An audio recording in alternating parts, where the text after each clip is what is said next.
வரும் ஆகஸ்ட் 21 வெள்ளிக்கிழமை மாலை 4 மணிக்கு சென்னை நந்தனம் YMCA மைதானத்தில் மாபெரும் அரசமைப்பு சட்ட பாதுகாப்பு மாநாடு.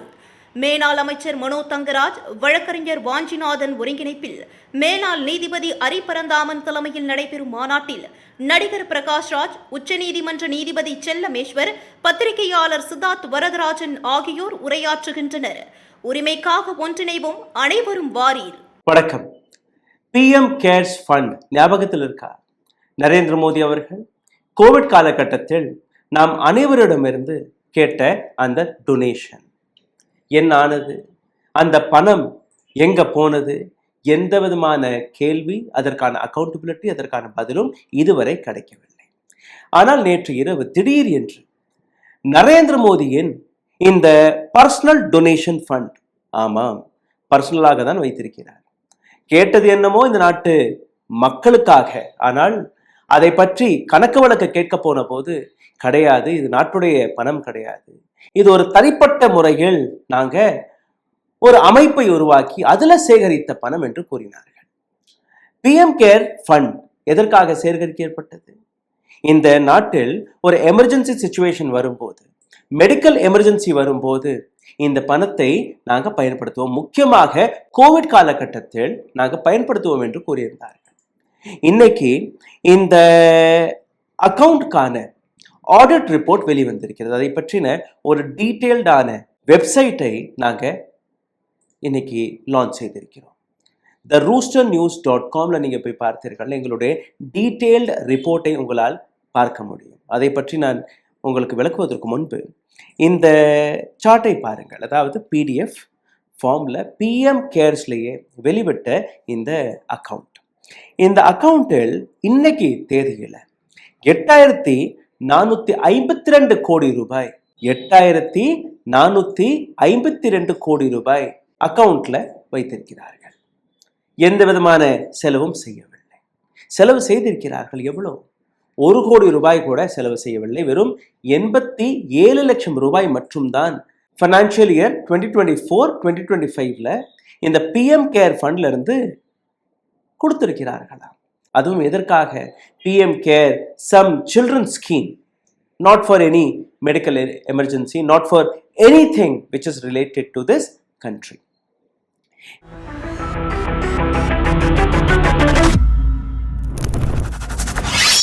இப்போ இந்த 8,452 கோடி ரூபாயிலிருந்து நேரடியாக 93% அரசாங்கம் பிக்ஸட் டெபாசிட்ல போட்டு விட்டார்கள். பிக்ஸட் டெபாசிட்ல போட்டு அதற்கான வட்டியை அரசாங்கம் பார்த்து வருகிறது. மறுபடியும் அதே PM கேர் ஃபண்டோடைய அந்த நோக்கத்தை, அந்த ஆம்பிஷனை நீங்க ஞாபகப்படுத்தி பார்க்கணும். நரேந்திர மோடி அவர்கள் இந்த நாட்டில் இருக்கக்கூடிய சிச்சுவேஷன், கோவிட் காலகட்டத்தை ஹேண்டில் செய்வதற்காக இதில் பணத்தை போடுங்கள் என்று கூறியிருந்தார்கள். வேலைக்கு போகக்கூடிய நபர்கள் ஒரு நாள் சம்பளத்தை கொடுத்தார்கள்.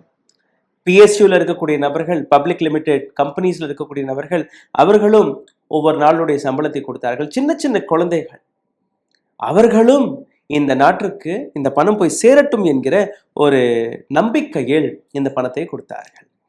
ரெண்டாவது நீங்க பார்த்தீர்கள்னா 31ஆம் தேதி மார்ச் மாதம் 2025ஆம் ஆண்டிற்கான PDF காப்பியை தான் நீங்க பார்க்கிறீர்கள். அக்கவுண்ட் ஸ்டேட்மெண்ட்டை தான் நீங்க பார்க்கிறீர்கள். ஆடிட் நடந்திருக்கிறது. அந்த ஆடிட் ரிப்போர்ட் தான் இது. இந்த ஆடிட் ரிப்போர்ட்டில் நீங்க இன்னொரு விஷயத்தை பார்த்தீர்கள்னா எந்த விதமான அட்வர்டைஸ்மெண்ட் கிடையாது. நரேந்திர மோடி அவர்கள் மறுபடியும் வந்து PM கேர்ஸ்ல பணத்தை போடுங்கள் என்று கூறவில்லை. ஆனால் கிட்டத்தட்ட ஒரு 450 கோடி ரூபாய் இந்த வருடம் மட்டுமே இந்த PM கேர்ஸ்ல வந்திருக்கு. யார் அந்த பணத்தை போட்டார்கள்? எப்படி இந்த பணம் வந்தது? ரெண்டாவது நீங்க பார்த்தீர்கள்னா இந்த அக்கவுண்ட்ல ரிஃபண்டும் வந்திருக்கு. TDS ரிஃபண்ட் இந்த அக்கவுண்ட்ல எவ்வளோ? சாதாரணமான பணம் அல்ல, கிட்டத்தட்ட 324 கோடி ரூபாய் ரிஃபண்ட் வந்திருக்கு. இந்த பணம் எங்கிருந்து வந்தது? இது போன்ற பல்வேறு கேள்விகள் இருந்தால் கூட இன்னொரு ஆங்கிளை நீங்க பார்க்க வேண்டும். இந்த 5 ஆண்டுகளில், முக்கியமாக கடந்த 2-3 ஆண்டுகளை நீங்க எடுத்து பார்த்தீர்கள்னா 2024ஆம் ஆண்டுல இருந்து நீங்க பார்த்தீர்கள்னா வயநாட்டில் ஃப்ளட் வந்தது. அங்க பணத்தை செலவழித்தீர்களா? செலவு செய்யவில்லை. அசம்ல 2024ஆம் ஆண்டு மான்சூன் ஃப்ளட் வந்தது. பணத்தை செலவழித்தீர்களா? செய்யவில்லை. திரிபுரால ஃப்ளட் வந்தது, ஆந்திரா தெலுங்கானாவில் ஃப்ளட் வந்தது, குஜராத்ல ஃப்ளட் வந்தது, பீகார்ல ஃப்ளட் வந்தது, ஹிமாச்சல பிரதேசத்தில் ஃப்ளட் வந்தது, ஒடிசாவில் ஃப்ளட் வந்தது, வெஸ்ட் பெங்கால்ல சைக்ளோன் வந்தது. எமர்ஜென்சி ஃபண்ட் தானே இது. அப்ப எதற்காக நீங்க எந்த உத்தேசத்திற்காக இந்த பணத்தை சேகரித்து வைத்திருக்கிறீர்கள்? இது போன்ற கேள்விகளுக்கான எந்த விதமான பதிலும் கிடையாது. Now I'll take you to my website. ஓ, அப்ப அந்த மிஸ்டர் அண்ட் மிஸ்ஸஸ் பெர்ஃபெக்ட் உண்மையிலேயே வர்த். நரம்பு தளர்ச்சியிலிருந்து விடுபட்டு உடம்பு ஒரு புது வீரியம் பெற மா நேச்சுரல்ஸோட மிஸ்டர் பர்ஃபெக்ட யூஸ் பண்ணுங்க. PM கேர் ரிப்போர்ட் என்று நாங்க இதை திறந்திருக்கிறோம். இதுல நீங்க டீட்டெயில்டாக கடந்த 6 வருடத்தில் எவ்வளவு பணம் வந்தது, எங்கெல்லாம் பணம் செலவானது என்கிற விஷயத்தை இதில் பார்க்க முடியும். மொத்தம் 14,767 கோடி ரூபாய் PM கேர் ஃபண்ட்ல வந்திருக்கு. இப்போ மீதம் இருப்பது எவ்வளோ? 8,452 கோடி ரூபாய். இந்த இடத்துல நீங்க பார்த்தீர்கள்னா 8,148 கோடி ரூபாய் செலவானதாக அரசாங்கம் கணக்கு காட்டுகிறது. மீதம் இருக்கக்கூடிய பணம் 8,452, அதாவது கிட்டத்தட்ட ஒரு 52% வரை அக்கவுண்ட்ல வைத்திருக்கிறார்கள். அதாவது இது ஒரு ஆவரேஜ் 6 வருடத்திற்கான ஆவரேஜ் ரிப்போர்ட் தான் இது. இதுல நீங்க பார்த்தீர்கள்னா 2019 to 2020 first year of donation. Narendra Modi அவர்கள் இந்த கோவிட் காலகட்டத்தில் டொனேஷனை கேட்ட அந்த வருடம் ஃபர்ஸ்ட் இயர் 3,076 கோடி ரூபாய் உள்ள வந்தது. செலவானது எவ்வளோ? 0.35 crore. இதற்கான இன்ட்ரெஸ்ட் வந்தது. செலவை பற்றி அந்த வருஷம் எதுவுமே இவர்கள் கணக்கு காட்டவில்லை. Closing is 3,076 crores. This is the peak COVID time. 2020 and 2021ல donation வந்தது 7,678 கோடி ரூபாய். செலவு செய்தது கிட்டத்தட்ட ஒரு 3,976 கோடி ரூபாய். இதில் இன்ட்ரெஸ்ட் எல்லாம் வருது, எல்லாமே நீங்கள் பார்த்துருக்கல. இந்த ஃபைனான்ஷியல் இயரில் ஒரு 7,000 கோடி ரூபாய் மீதம் அக்கௌண்ட்டில் வச்சுருக்காங்க. 2021, 2022 கோவிட் முடிஞ்சிருச்சு. People were back on track. இந்த வருஷமும் நீங்கள் பார்த்துருக்கல கிட்டத்தட்ட ஒரு 2,000 கோடி ரூபாய் டொனேஷன் வந்தது. செலவானது ஒரு 3,000 கோடி ரூபாய்னு காட்டியிருக்கிறார்கள். ஆனால் எங்கே அவர்கள் செலவு செய்தார்கள், எதற்காக செலவு செய்தார்கள், யார் இந்த டோனர்ஸ், யார் இந்த டொனேஷனை கொடுத்தார்கள் என்கிற எந்த விதமான கணக்கையும் காட்டவில்லை. ஒரு பப்ளிக்னால் உருவாக்கப்பட்ட ஒரு டொனேஷன் என்று நீங்கள் கூறினீர்கள், ஒரு ஃபண்ட் என்று கூறினீர்கள். அதில் டிரான்ஸ்பரன்சி இருக்கான்னு நீங்கள் பார்த்தீர்கள்னா ஒரு துளி டிரான்ஸ்பரன்சி கூட கிடையாது. அதே வருடம் 2022-23க்கு நீங்கள் பாருங்க, கோவிட் காலகட்டம் முடிஞ்சிருச்சு, கம்ப்ளீட்டாக முடிஞ்சிருச்சு. அந்த வருஷமும் கிட்டத்தட்ட 912 கோடி ரூபாய் டொனேஷனாக வருது. இவர்கள் செலவு கணக்கை காட்டுவது அது ஒரு 439 கோடி ரூபாய். எங்க செலவு செய்தார்கள், அதுதான் இங்கே கேள்வி. 2023 and 2024 682 crores was the donation came in and they spent around 15 crores. 2024 and 2025ல நீங்க பார்த்தீர்கள்னா இந்த போன வருடம் கிட்டத்தட்ட ஒரு 500 கோடி ரூபாய் டொனேஷன் வந்திருக்கு, 479 கோடி ரூபாய். இதுல இருந்து செலவானது 1 கோடி ரூபாய் கூட கிடையாது. அக்கவுண்ட்ல 8,452 கோடி ரூபாய் மீதம் இருக்கு. இந்த அமௌண்ட் எதற்காக எந்த எமர்ஜென்சிக்காக நரேந்திர மோடி அண்ட் டீம் இதை சேமித்து வைத்திருக்கிறார்கள் என்கிற அந்த மிக முக்கியமான கேள்வியை நீங்க ஆழமாக பார்க்க வேண்டும். இதற்கான காரணம் இருக்கு. இந்த அக்கவுண்டை பற்றி நீங்க RTI போட்டு அதற்கான தகவலை கேட்கவும் முடியாது. ஏன்னா இது ஒரு emergency fund. PM care fund is back under scrutiny over central question, how transparent should a public facing emergency fund be? Around RTI application, disclosure of donation and institution accountability continue to raise important grievance concern. The issue sits intersection of transparency, public trust, executive accountability and the right to information, which means it is a public fund. You need to answer. நான் இன்னைக்கு ஒரு RTI போட்டேன்னா அந்த RTIக்கான பதிலை அரசாங்கம் கொடுக்கணும். ஆனால் அரசாங்கம் என்ன கூறுகிறது? இல்லை, இது ஒரு பிரைவேட் ஃபண்ட். இந்த பிரைவேட் ஃபண்டை பற்றி மக்களுக்கு எந்த விதமான பதிலும் கொடுக்க நாங்கள் கடமைப்படவில்லை, எங்கள்ட்ட நீங்கள் கேள்வியும் கேட்கக்கூடாது. So it is outside RTI. Okay, CAG கேக் ரிப்போர்ட் இதில் வரணுமா இல்லையா? இல்லை, அதுவும் நீங்கள் செய்யக்கூடாது. எந்த ஆடிட்டும் நாங்கள் ஆடிட் போட்டு காட்டுவோம், கணக்கு காட்டுவோம். அரசாங்கத்துடைய ஆடிட் இதில் நடக்கக்கூடாது. So where is the transparency? இந்த இடத்துல ஒரு சில டிமாண்ட்ஸ்களை நாங்கள் எங்களுடைய வெப்சைட் வழியாக எடுத்து வைத்திருக்கிறோம். டிமாண்ட் என்ன? PM care should come under RTI. Right to இன்ஃபர்மேஷனுக்கு கீழே இந்த ஃபண்டை நீங்கள் கொண்டுட்டு வரணும். Give it to CAG. CAG controller audit general இதற்கான சரியான கணக்கெடுப்பை எடுத்து எங்கிருந்து அந்த ஃபண்ட் வந்தது, எங்கிருந்து அந்த ஃபண்ட் போனது, இது போன்ற விஷயங்கள் எடுத்து வைத்து அந்த ஆடிட் ரிப்போர்ட் வருடந்தோறும் மக்களுக்கு முன்பு பப்ளிக்கலி அதை நீங்கள் போடணும். Publish the donors name. This is very very important, very crucial. Narendra Modi அவர்கள் என்ன கூறுகிறார்? வந்தேரிகள் வருகிறார்கள். ஜந்தர் மந்தரில் நடக்கக்கூடிய போராட்டமாக இருக்கட்டும், ஜார்க்கண்டில் நடக்கக்கூடிய போராட்டமாக இருக்கட்டும், மாணவர்கள் அரசாங்கத்தை பார்த்து கேள்வி கேட்டாலோ, விவசாயிகள் அரசாங்கத்தை பார்த்து கேள்வி கேட்டாலோ, வெளிநாட்டிலிருந்து எஃப்சிஆரை கொண்டுட்டு வந்ததுக்கான காரணம் அதுதான். 21ஆம் தேதி சென்னையில் ஒரு போராட்டம் நடைபெற இருக்கிறது. Constitution protection movement. Please if you have time go visit the place. ரொம்பவே முக்கியமான ஒரு விஷயம். எஃப்சிஆர் இந்த நாட்டில் இருக்கக்கூடிய மைனாரிட்டியை எந்த அளவில் சப்ரஸ் செய்து வருகிறார்கள், எந்த அளவில் மைனாரிட்டிகள் கையில் இருக்கக்கூடிய இன்ஸ்டிடியூஷன்ஸ்களை பறிப்பதற்காக அரசாங்கம் கொண்டு வந்த இந்த திட்டம் என்று உங்களுக்கு புரிய வரும். ஸோ இந்த நாட்டில் இருக்கக்கூடிய கான்ஸ்டிடியூஷனை எப்படியெல்லாம் நாம் காப்பாற்ற வேண்டும் என்கிற ஒரு மிகப்பெரிய மூவ்மெண்ட் தமிழ்நாட்டில் சென்னையில் நடக்க போகிறது. அதை பற்றி நான் கீழே நாங்கள் டீட்டெயில்ஸ் கொடுத்துருக்கோம். இந்த வீடியோவின் தொடக்கத்திலையும் அந்த வீடியோவை பற்றி, அந்த ப்ரோக்ராமை பற்றி உங்களுக்கு ஒரு இன்ஃபர்மேஷன் நாங்கள் கொடுத்துருந்தோம். Please come. So who is giving the donation? PM கேரில் யார் அந்த டொனேஷனை கொடுத்தார்கள்? 100 ரூபாயாக இருக்கட்டும், கணக்கு தானே, பப்ளிக்கே கொடுத்துருக்கட்டும். யார் இந்த நபர்கள்? எதற்காக இந்த வருடம் வரை அந்த அக்கௌண்ட்ல டொனேஷன் போய் கொண்டிருக்கிறது? Aren't we Indians? Don't we have right to know about this information? So please publish the donors list. Open the notes. எங்கெல்லாம் என்னெல்லாம் நீங்க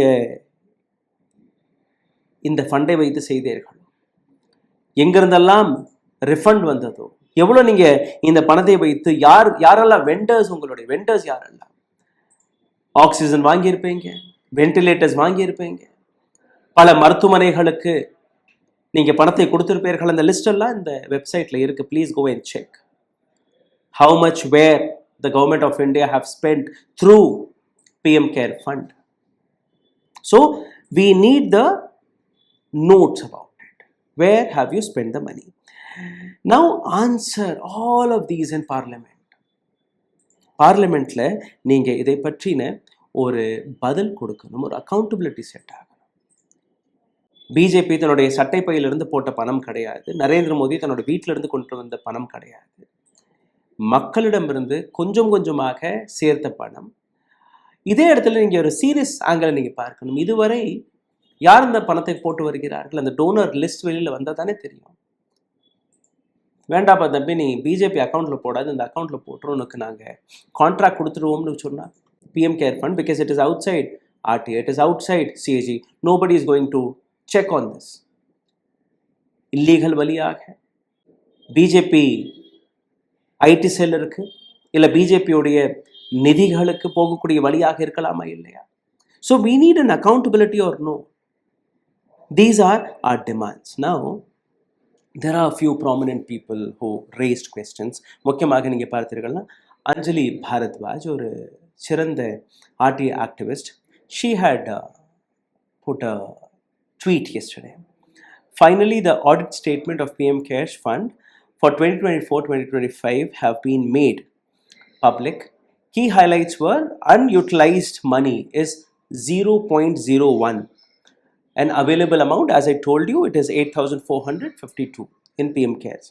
324 கோடி ரூபாய்.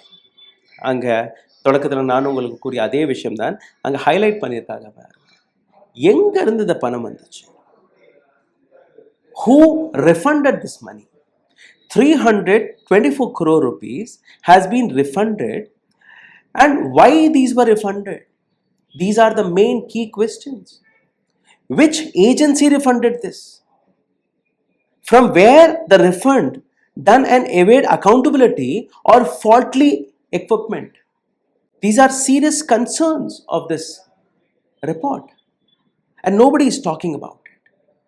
Anjali Bharadwaj mattumalla, Pawan Khera, Syed Nasir Hussain, Rahul Gandhi, Indian National Congress, Aam Aadmi Party, all India Trinamool Congress, இது போன்ற பல்வேறு எதிர்க்கட்சிகள் இதை பற்றி மிகவும் ஆழமான கன்சர்ன்ஸ்கள் எடுத்து வைத்திருக்கிறார்கள். I would request you to go to the roosternews.com. We have published the complete report onto this. கீழே கடைசியில் போய் பார்த்தீர்கள்னா 2019 ஆண்டிலிருந்து 2025 ஆண்டு வரை நடந்த அனைத்து ஆடிட்ஸ், அதற்கான PDF நேரடியாக PM கேர்ஸ் வெப்சைட்லேருந்து நாங்கள் லிங்க் பண்ணியிருக்கோம். நீங்கள் அங்கே போய் ஒவ்வொரு அக்கௌண்ட்டை நீங்கள் டவுன்லோட் செய்து பார்க்கலாம். இந்த ரிப்போர்ட்டில் இருக்கக்கூடிய உங்களுடைய சந்தேகங்கள் அதை நீங்கள் கீழே கமெண்ட் பாக்ஸில் எழுதுங்கள். இதை தாண்டி எங்களால் ஒரு சில விஷயங்கள் விட்டு போயிருக்கலாம். உங்களுக்கு ஏதாவது ஹைலைட் தெரிய வந்தது என்றால் at least you can write in to us directly on comment, or there is a website, there is a email address. அங்கே போய் உங்களுடைய கருத்துக்களை நீங்கள் கொடுக்கலாம். But there is a serious concern. இந்த ரிப்போர்ட் நேரடியாக PM கேர் அவர்கள் கொடுத்த இன்ஃபர்மேஷனை பேஸ் செய்து தான் எங்களுடைய டீம் கடந்த 12-13 மணி நேரமாக உட்கார்ந்து கிட்டத்தட்ட 4 CAs இந்த ரிப்போர்ட்டில் வேலை பார்த்திருக்கிறார்கள். There were 4 expert panel. Throughout the night we all were sitting and making this report. அதை தாண்டினா என்னுடைய மற்ற ஜேர்னலிஸ்ட் நண்பர்கள் கிட்டத்தட்ட ஒரு 15-20 பேர் சேர்ந்த ஒரு குழு இந்த ரிப்போர்ட்டை தயாரித்திருக்கிறது. ஸோ தயவுசெய்து இந்த ரிப்போர்ட்டை மிஸ் செய்யாமல் பாருங்கள். முடிஞ்சால் இதை நாங்கள் தமிழ்லேயும் கொண்டு வர பார்ப்போம். அதற்கு எங்களோட சோர்ஸஸ் சரியாக கிடையாது, ரிசோர்ஸ் குறைவாக இருக்கக்கூடிய காரணத்தினால் இப்போதைக்கு இது இங்கிலீஷில் மட்டும் வருது. இன்றைக்கி இதே ரிப்போர்ட் ரவீஷ்குமார் அவருடைய சேனலில் நீங்கள் பார்க்க முடியும். வட இந்தியாவில் இருக்கக்கூடிய ஏராளமான செய்தி ஊடகங்கள் இதே ரிப்போர்ட்டை பேஸ் செய்து தன்னுடைய செய்திகளை வெளிவிட இருக்கிறார்கள். சோஷியல் மீடியா வழியாக இந்த ரிப்போர்ட் இன்றைக்கி பல்வேறு நபர்களிடம் போய் சேர்ந்திருக்கிறது. நீங்களும் அந்த வேலையை பாருங்கள். இந்த சேனலை சப்போர்ட் செய்ய நினைக்கக்கூடிய நபர்கள் நீங்கள் செய்ய வேண்டிய ஒரு சில சாதாரணமான விஷயங்கள்: லைக், ஷேர், சப்ஸ்கிரைப் பட்டனை தட்ட மறக்காதீர்கள். உங்களோட கேள்விகள் மிக முக்கியமானது, உங்களோட கருத்துக்கள் அதற்கும் முக்கியமானது, அதை நீங்கள் எழுதுங்கள். இதை தாண்டி பொருளாதார ரீதியாக எங்களை தொடர்ந்து முடக்கக்கூடிய வேலையை பார்த்து வருகிறார்கள். இதிலிருந்து மீட்டெடுப்பதற்காக அருகில் இருக்கக்கூடிய QR கோடை பயன்படுத்தி உங்களால் முடிந்த உதவி நீங்கள் தெரிவிக்கலாம். நன்றி, வணக்கம். ஓ, அப்ப அந்த மிஸ்டர் அண்ட் மிஸ்ஸஸ் பர்ஃபெக்ட் உண்மையிலேயே வர்த்து. நரம்பு தளர்ச்சியிலிருந்து விடுபட்டு உடம்பு ஒரு புது வீரியம் பெற மா நேச்சுரல்ஸோட மிஸ்டர் பர்ஃபெக்ட்டை யூஸ் பண்ணுங்க. ஊடகம், கார்ப்பரேட், அரசியல்வாதிகளின் கைப்பாவையாக அடிமைகளாக இருந்தது போதும். இனி சாட்டை எடுத்து சுழற்றும் நேரம் வந்துவிட்டது. ஊடகம் பொதுமக்களாகிய உங்களுக்காக, உங்களாலேயே இயக்கப்பட வேண்டும். ஊடக சுதந்திரத்திற்காக உங்களின் பங்களிப்பை இன்றே அளித்திடுங்கள்.